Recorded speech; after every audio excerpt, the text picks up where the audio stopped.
أعوذ بالله من الشيطان الرجيم.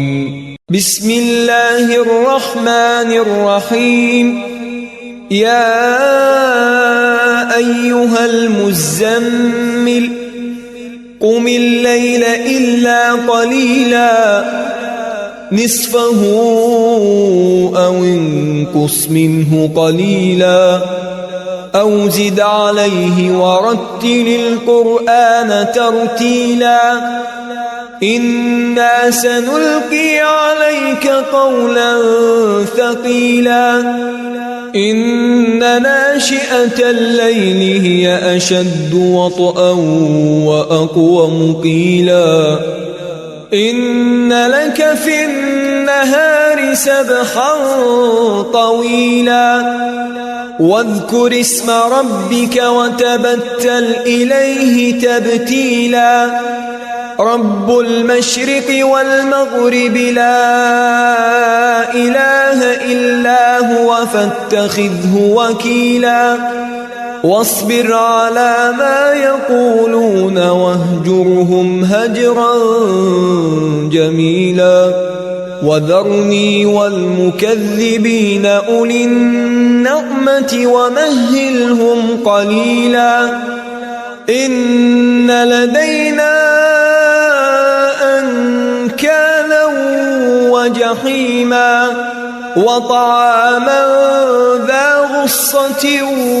وعذابا أليما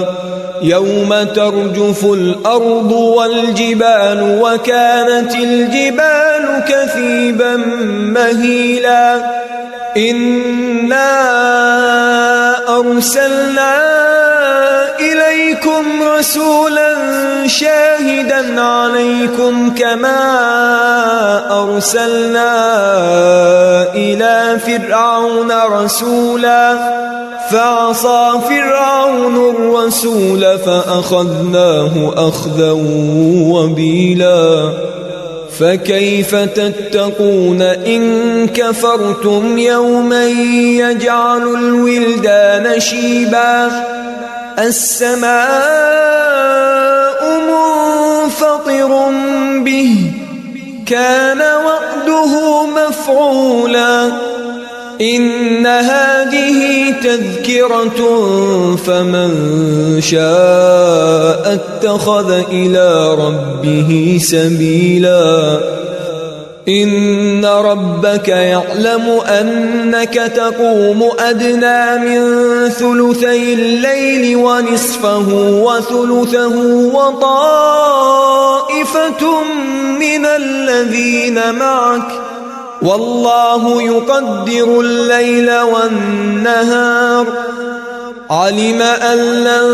تحصوه فتاب عليكم فاقرؤوا ما تيسر من القرآن علم أن سيكون منكم مرضى وآخرون يضربون في الأرض يبتغون من فضل الله وآخرون يقاتلون في سبيل الله فاقرؤوا ما تيسر منه